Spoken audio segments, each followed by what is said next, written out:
मैं अजय सर आप सभी विद्यार्थियों के समक्ष फिर से जो है एक नई सीरीज़ लेकर के आपके समक्ष उपस्थित हूँ।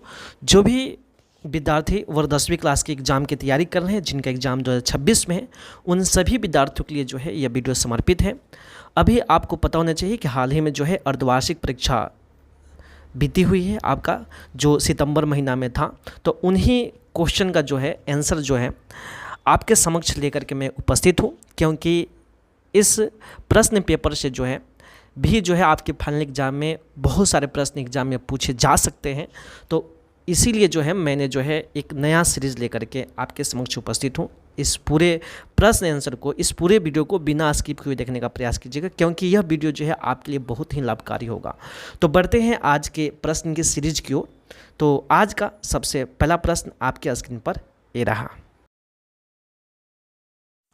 तो आज का सबसे पहला नंबर क्वेश्चन है, हिंद चीन पहुंचने वाले प्रथम व्यापारी कौन थे? इसके 4 ऑप्शन दिया गया है। ए में ब्रिटिश, बी में फ्रांसीसी, सी में पुर्तगाली और डी में डच। इसका आंसर होगा सी नंबर ऑप्शन, पुर्तगाली थे।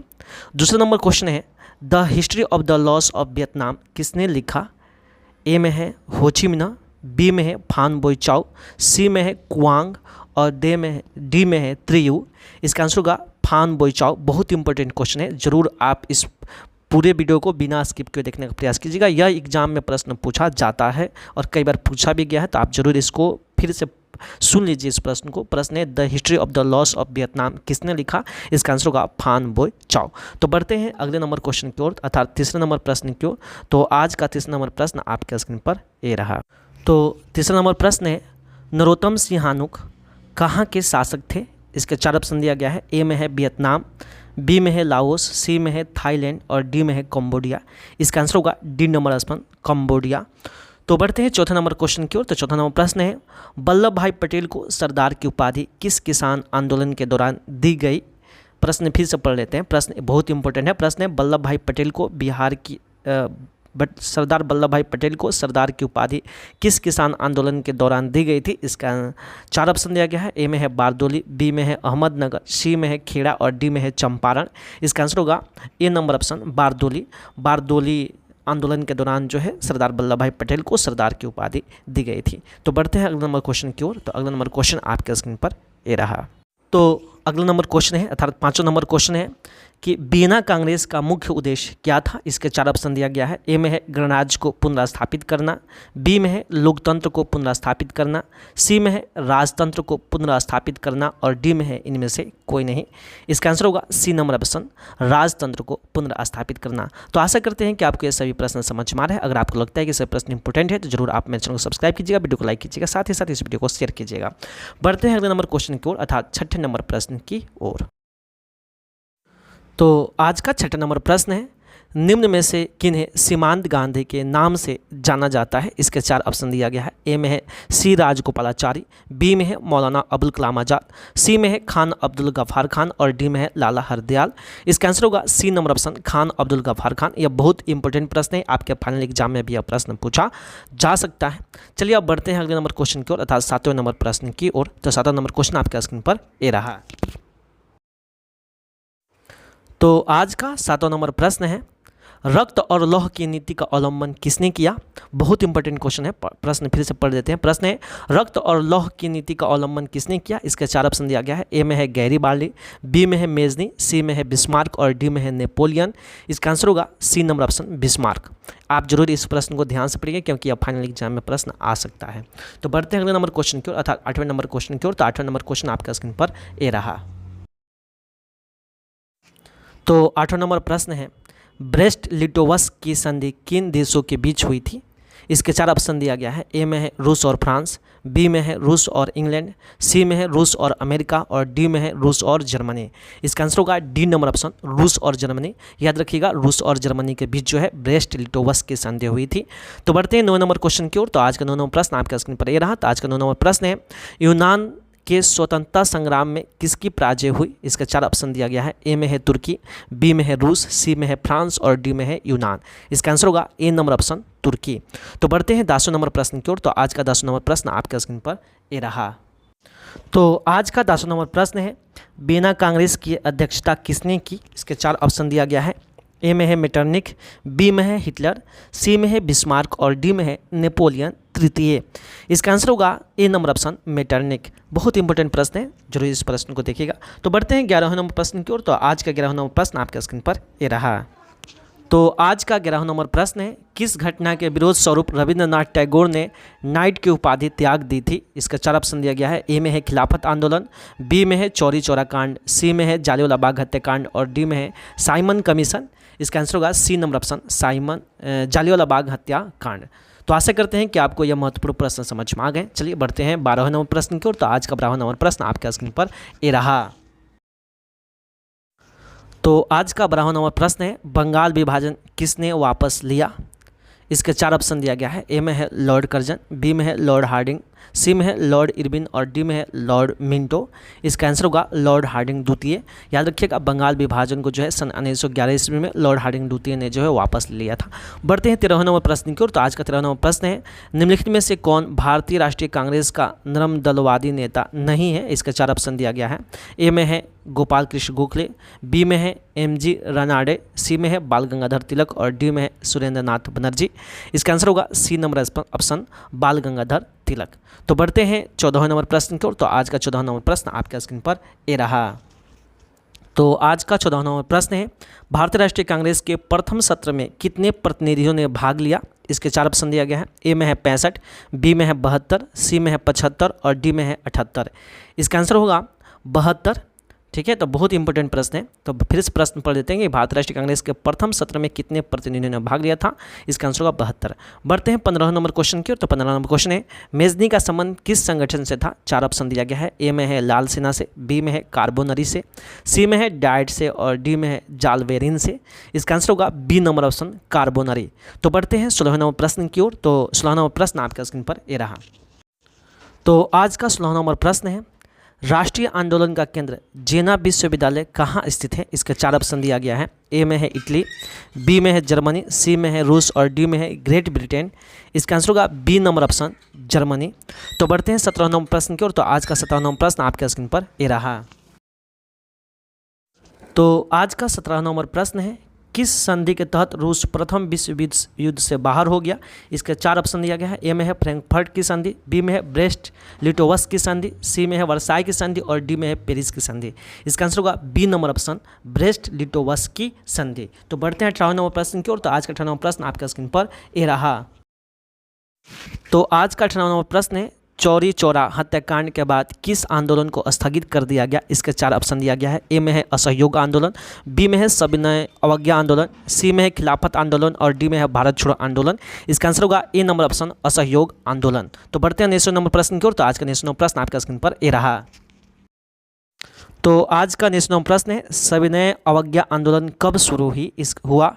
इसका 4 ऑप्शन दिया गया है। ए में है 1920, बी में है 1930, सी में है 1935 और डी में है 1934। इसका आंसर होगा 1930 ईस्वी में। बहुत इंपॉर्टेंट प्रश्न है, प्रश्न फिर से पढ़ देते हैं क्योंकि आपके एग्जाम में पूछा जा सकता है। प्रश्न है, सविनय अवज्ञा आंदोलन कब शुरू हुआ? इसका आंसर होगा 1930 ईस्वी में। बढ़ते हैं 20वें नंबर प्रश्न की ओर। तो 20वां नंबर प्रश्न है, गद्दार पार्टी की स्थापना किसने की? इसके 4 ऑप्शन दिया गया है। ए में है गुरुदयाल सिंह, बी में है चंद्रशेखर आजाद, सी में है लाला लाजपत राय और डी में है सोवन सिंह भागना। याद रखिएगा, गद्दार पार्टी की स्थापना सन 1913 ईस्वी में हुआ था, लाला हरदयाल ने किया था। ठीक है, यह संयुक्त राज्य अमेरिका के सैन फ्रांसिस्को शहर में जो है गद्दार पार्टी की स्थापना हुई थी और उस समय जो है उसके प्रथम अध्यक्ष और संस्थापक भी थे, उनका नाम था सोहन सिंह भागना। तो ध्यान रखिएगा, इसमें लाला हरदयाल नहीं दिया गया है। इसका आंसर होगा D number option Sohan Singh भागना ही होगा क्योंकि वह जो है प्रथम संस्थापक अध्यक्ष भी थे। तो आशा करते हैं कि आपको यह बातें समझ में आ गई क्योंकि गद्दार पार्टी का स्थापना दोनों ने किया था, एक लाला हरदयाल और दूसरा सोहन सिंह भागना, जिसमें प्रथम अध्यक्ष जो थे प्रथम अध्यक्ष संस्थापक जो थे सोहन सिंह भागना थे। तो इस ऑप्शन में लाला हरदयाल नहीं दिया है, तो इसका आंसर होगा D number option Sohan Singh भागना। तो आशा करते हैं कि आपको ये बातें समझ में आ गई हैं। चलिए बढ़ते हैं 21वें नंबर प्रश्न की ओर। तो आज का 21वां प्रश्न आपके स्क्रीन पर ये रहा। तो आज का 21वां प्रश्न है, निम्नलिखित में से कौन उद्योग कृषि पर आधारित नहीं है?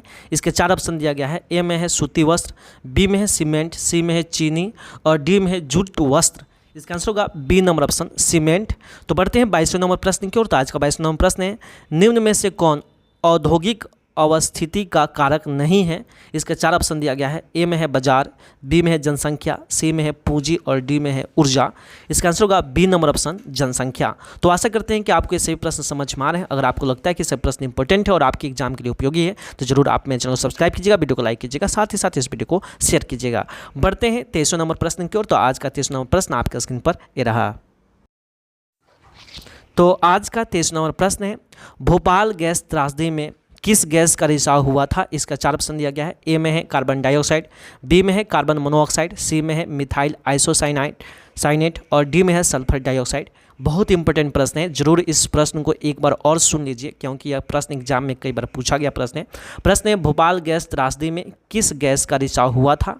ए में है कार्बन डाइऑक्साइड, बी में है कार्बन मोनोऑक्साइड, सी में है मिथाइल आइसोसाइनेट और डी में है सल्फर डाइऑक्साइड। इसका आंसर होगा C number option methyl isocyanate. इसको जरूर आप नोट कर लीजिएगा, टिक कर लीजिएगा क्योंकि प्रश्न आपके एग्जाम में पूछे जाते हैं। तो बढ़ते हैं 24वां प्रश्न की ओर। तो आज का 24वां प्रश्न आपके स्क्रीन पर ये रहा।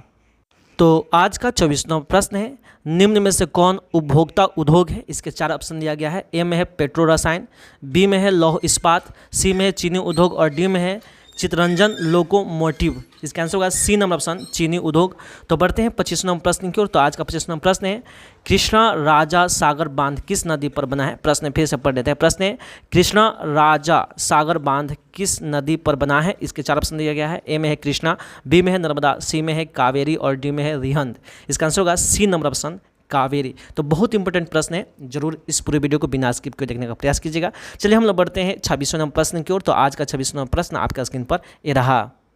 तो आज का 26वां प्रश्न है, भारतीय लोहा और इस्पात कंपनी IISCO कहाँ स्थापित किया गया? प्रश्न फिर से पढ़ लेते हैं। प्रश्न है, भारतीय लोहा और इस्पात कंपनी IISCO कहाँ स्थापित किया गया? इसके 4 ऑप्शन दिया गया है। ए में है भद्रावती, बी में है दुर्गापुर, सी में है सेलम और डी में है बर्नपुर। इसका आंसर होगा डी नंबर ऑप्शन बर्नपुर।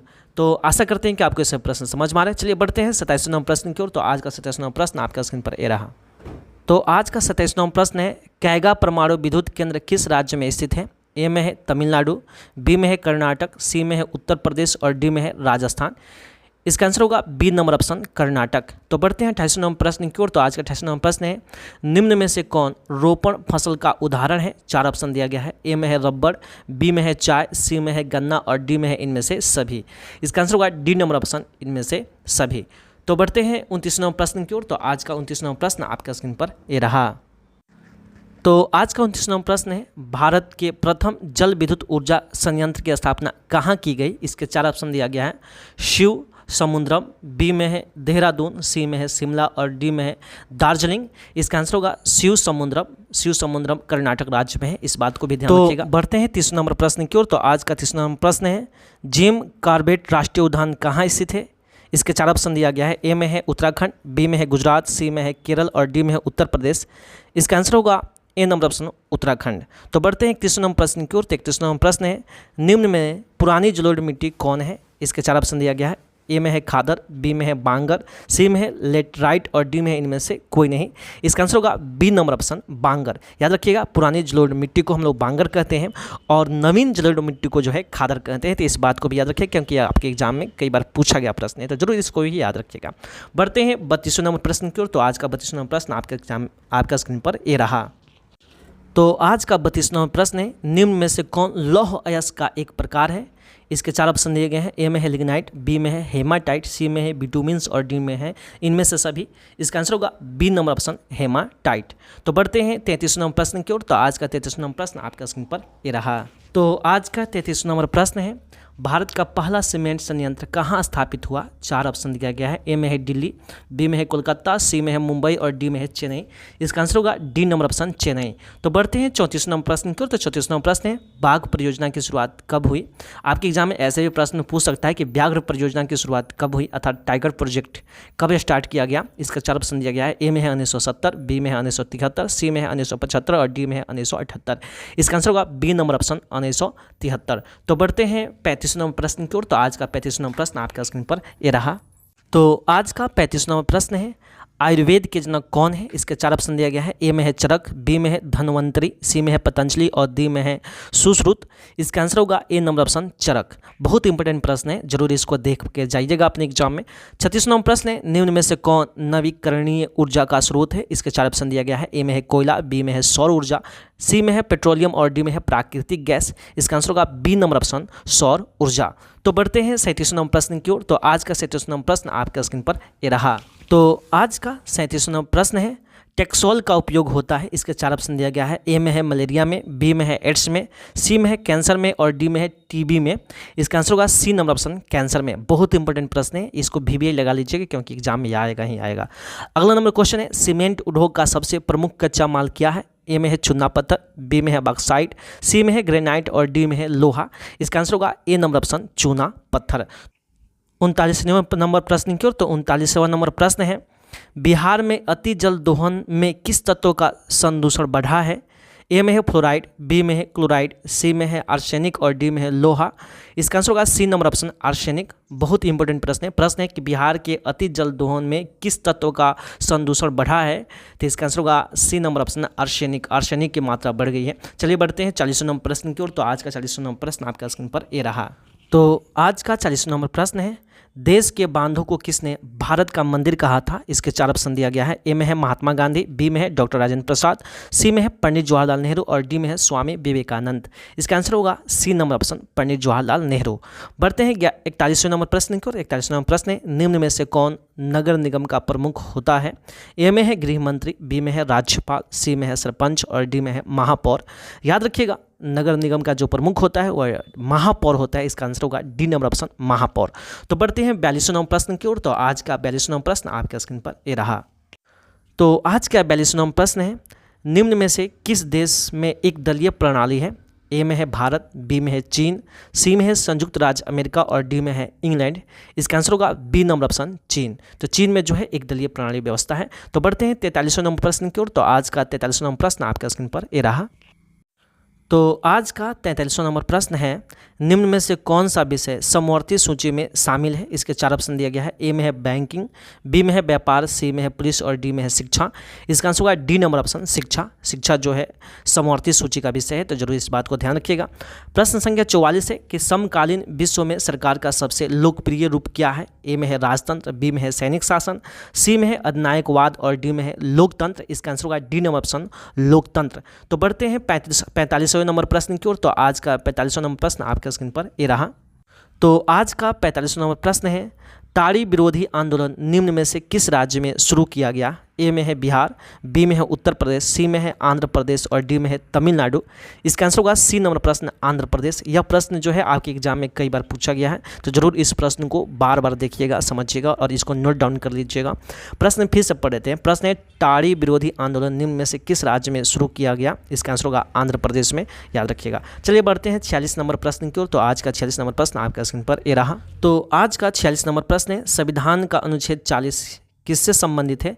ए में है समानता का अधिकार, बी में है जीवन का अधिकार, सी में है स्थानीय स्वशासन और डी में है शिक्षा का अधिकार। इसका आंसर होगा सी नंबर ऑप्शन स्थानीय स्वशासन के अधिकार से संबंधित है। 47 नंबर प्रश्न है, पंचायती राज प्रणाली की शुरुआत कहाँ हुई थी? ए में है बिहार में, बी में है राजस्थान, सी में है कर्नाटक और डी में है महाराष्ट्र। इसका आंसर होगा बी नंबर ऑप्शन राजस्थान में हुआ था। तो बढ़ते हैं 48 नंबर प्रश्न की ओर। तो आज का 48 नंबर प्रश्न आपके स्क्रीन पर ये रहा। तो आज का 48 नंबर प्रश्न है, ग्राम पंचायत का प्रधान कौन होता है? इसके 4 ऑप्शन दिया गया है। ए में है पार्षद, बी में है महापौर, सी में है आयुक्त और डी में है मुखिया। इसका आंसर होगा डी नंबर ऑप्शन मुखिया, क्योंकि ग्राम पंचायत का प्रधान मुखिया होता है। याद रखिएगा, इसका आंसर होगा डी नंबर ऑप्शन। तो बढ़ते हैं 49वें नंबर प्रश्न की ओर। तो आज का 49वां नंबर प्रश्न आपके स्क्रीन पर ये रहा। तो आज का 49वां नंबर प्रश्न है, राज्यपाल की नियुक्ति कौन करता है? ए में है राष्ट्रपति, बी में है प्रधानमंत्री, सी में है उपराष्ट्रपति और डी में है मुख्यमंत्री। इसका आंसर होगा ए नंबर ऑप्शन राष्ट्रपति। तो बढ़ते हैं 50वें नंबर प्रश्न की ओर। तो आज का 50वां नंबर प्रश्न है, जिला परिषद का कार्यकाल कितने वर्षों का होता है? ए में है 4 वर्ष, बी में है 5 वर्ष, सी में है 6 वर्ष और डी में है 2 वर्ष। इसका आंसर होगा 5 वर्ष। तो आशा करते हैं कि ये सभी प्रश्न आपको समझ में आ रहे हैं और ध्यान रखिएगा कि ये सभी प्रश्न इंपॉर्टेंट है। तो जरूर आप मेरे चैनल को सब्सक्राइब कीजिएगा, वीडियो को लाइक कीजिएगा, साथ ही इस वीडियो को शेयर कीजिएगा। तो बढ़ते हैं 51 नंबर प्रश्न की ओर। तो आज के 51 नंबर प्रश्न आपके स्क्रीन पर ये रहा। तो आज का 51 नंबर प्रश्न है, राजनीतिक दलों की मान्यता और उनके चिन्ह प्रदान किया जाता है। ए में है राष्ट्रपति द्वारा, बी में है प्रधानमंत्री द्वारा, सी में है निर्वाचन आयोग द्वारा और डी में है संसद द्वारा। याद रखिएगा, राजनीतिक दलों को जो चिन्ह प्रदान की जाती है वह निर्वाचन आयोग द्वारा प्रदान की जाती है, इसलिए इसका आंसर होगा सी नंबर ऑप्शन, निर्वाचन आयोग द्वारा। तो बढ़ते हैं 52 नंबर प्रश्न की ओर। तो आज का 52 नंबर प्रश्न आपके स्क्रीन पर ये रहा। भारत की संविधान सभा का गठन कब हुआ? इसके 4 ऑप्शन दिया गया है। ए में है 1946, बी में है 1947, सी में है 1948 और डी में है 1949। याद रखिएगा, भारत की संविधान सभा का जो गठन हुआ था वह 1946 ईस्वी में हुआ था। बढ़ते हैं 53 नंबर क्वेश्चन की ओर। 53 नंबर प्रश्न है, निम्न में से किस नगर का प्रथम नागरिक माना जाता है? ए में है मुखिया, बी में है सरपंच, सी में है महापौर और डी में है पंचायत सचिव। इसका आंसर होगा सी नंबर ऑप्शन, महापौर। तो बढ़ते हैं 54 नंबर प्रश्न की ओर। तो आज का 54 नंबर प्रश्न आपके स्क्रीन पर ये रहा। तो आज का 54 नंबर प्रश्न है, निम्न में से किसमें महिलाओं के लिए आरक्षण की व्यवस्था है? ए में है लोकसभा में, बी में है विधानसभा में, सी में है पंचायती राज में और डी में है इनमें से सभी। इसका आंसर होगा सी नंबर ऑप्शन, पंचायती राज में। प्रश्न संख्या 55 है, 2024 में कौन सी लोकसभा का चुनाव हुआ था? ए में है 14वीं, बी में है 15वीं, सी में है 18वीं और डी में है 20वीं। इसका आंसर होगा सी नंबर ऑप्शन, 18वीं। 2024 में 18वीं लोकसभा चुनाव हुआ था। तो बढ़ते हैं 56 नंबर प्रश्न की ओर। तो आज का 56 नंबर प्रश्न आपके स्क्रीन पर ये रहा। तो आज का 56 नंबर प्रश्न है, पंचायत चुनाव कौन कराता है? ए में है केंद्र सरकार, बी में है राज्य सरकार, सी में है जिला परिषद और डी में है राज्य चुनाव आयोग। इसका आंसर होगा डी नंबर ऑप्शन, राज्य चुनाव आयोग। तो बढ़ते हैं 57 नंबर प्रश्न की ओर। तो आज का 57 नंबर प्रश्न आपके स्क्रीन पर ये रहा। तो आज का 57 नंबर प्रश्न है, ग्राम कचहरी का प्रधान कौन होता है? ए में है मुखिया, बी में है पंच, सी में है सरपंच और डी में है न्याय मित्र। इसका आंसर होगा सी नंबर ऑप्शन, सरपंच होता है। तो बढ़ते हैं 58 नंबर प्रश्न की ओर। तो आज का 58 नंबर प्रश्न है, निम्न में से सबसे पुराना बैंक कौन सा है? ए में है इंडियन बैंक, बी में है पंजाब नेशनल बैंक, सी में है बैंक ऑफ इंडिया और डी में है स्टेट बैंक ऑफ इंडिया। इसका आंसर होगा B number option, Punjab national bank सबसे पुराना बैंक है। तो बढ़ते हैं 59 नंबर प्रश्न की ओर। तो आज का 59 नंबर प्रश्न आपका स्क्रीन पर ये रहा। तो आज का 59 नंबर प्रश्न है, बिहार के विकास के बिना भारत का विकास संभव नहीं है, यह कथन किसका है? इसके 4 ऑप्शन दिया गया है। ए में है सरदार वल्लभ भाई पटेल, बी में है APJ अब्दुल कलाम, सी में है इंदिरा गांधी और डी में है कर्पूरी ठाकुर। इसका आंसर होगा B number option, APJ Abdul Kalam. तो बहुत इंपॉर्टेंट प्रश्न है, आप जरूर इसको ध्यान से देखिएगा, इसको नोट डाउन कर लीजिए अपने कॉपी में। चलिए बढ़ते हैं 60 नंबर प्रश्न की ओर। तो आज का 60 नंबर प्रश्न आपका स्क्रीन पर ये रहा। तो आज का 60वां नंबर प्रश्न है, राष्ट्रीय आय को कुल जनसंख्या से भाग देने पर क्या प्राप्त होता है? इसके 4 ऑप्शन है। ए में है सीमांत आय, बी में है कुल आय, सी में है कुल बचत और डी में है प्रति व्यक्ति आय। इसका आंसर होगा डी नंबर ऑप्शन, प्रति व्यक्ति आय। तो बढ़ते हैं 61 नंबर प्रश्न की ओर। तो आज का 61 नंबर प्रश्न आपके स्क्रीन पर ये रहा। तो 61 नंबर प्रश्न है, भारत का पहला मानव विकास रिपोर्ट किस प्रधानमंत्री द्वारा जारी किया गया था? बहुत इंपॉर्टेंट प्रश्न है, प्रश्न फिर से पढ़ देते हैं। प्रश्न है, भारत का पहला मानव विकास रिपोर्ट किस प्रधानमंत्री द्वारा जारी किया गया था? ए में है मनमोहन सिंह, बी में है अटल बिहारी वाजपेयी, सी में है इंद्र कुमार गुजराल और डी में है जवाहरलाल नेहरू। इसका आंसर होगा B number option, Atal Bihari Vajpayee. तो बढ़ते हैं 62वें नंबर प्रश्न की ओर। तो आज का 62 नंबर प्रश्न आपका स्क्रीन पर ये रहा। तो आज का 62वां नंबर प्रश्न है, भारत की सर्वाधिक प्रति व्यक्ति आय वाला राज्य कौन है? ए में है पंजाब, बी में है गोवा, सी में है महाराष्ट्र और डी में है कर्नाटक। आंसर होगा B number option, Goa. Bharat की सर्वाधिक प्रति व्यक्ति आय गोवा राज्य में।